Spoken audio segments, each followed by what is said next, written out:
عن عبد الله بن عباس رضي الله تعالى عنه قال سمعت رسول الله صلى الله عليه وسلم يقول عبد الله بن عباس বলেন আল্লাহ রাসূল সাল্লাল্লাহু আলাইহি ওয়াসাল্লামকে আমি বলতে শুনেছি। কি বলতে শুনেছে? আইনানে লা তামাসসুহুমা নার, ওই দুইটা চোখ কখনো আল্লাহ তাআলার সৃষ্টি জাহান্নামের মতো জ্বলবে না, জাহান্নামে যাবে না। জবান ছেড়ে বলুন সুবহানাল্লাহ। জাহান্নামের আগুন স্পর্শ করবে না ওই দুইটা চোখকে। এক আইনুন, একটা হলো বাকাত মিন খাশিয়াতিল্লাহ, যেই চোখ আল্লাহ তাআলার ভয়ে কাঁদে, ক্রন্দন করে, আল্লাহর শাস্তির ভয়ে, জাহান্নামের শাস্তির ভয়ে চোখ দিয়ে পানি পড়ে, কান্নাকাটি করে। বিশ্বনবী বলেন ওই চোখ আল্লাহ পাক জাহান্নামে দিবেন না। আর একটু জোরে বলেন।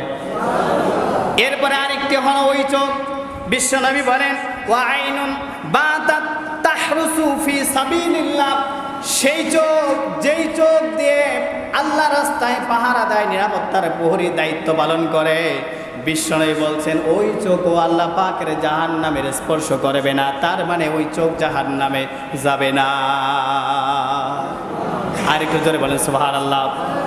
আচ্ছা একটু চিন্তা করুন তো দেখি, বিশ্বনবী বললেন আইনুন, শব্দ ব্যবহার করলেন চোখের কথা।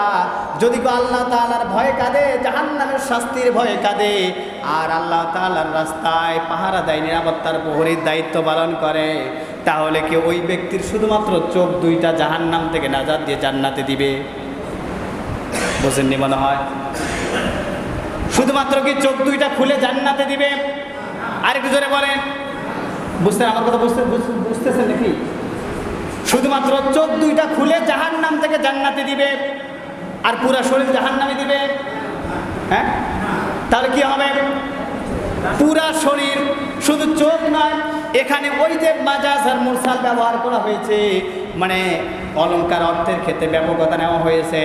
তার মানে এই যেই চোখ জাহান্নামের ভয়ে কাঁদে, আর যেই চোখ আল্লাহ রাস্তায় পাহারাদার, নিরাপত্তার প্রহরীর দায়িত্ব পালন করে, ওই দুই চোখ, মানে ওই দুই চোখ যেমন জাহান্নামে যাবে না, জান্নাতের মধ্যে যাবে, ঠিক ওই ব্যক্তিটাও জাহান্নামে আল্লাহ পাক দিবেন না, ওই ব্যক্তিকে আল্লাহ পাক জান্নাতের মধ্যে দিবে।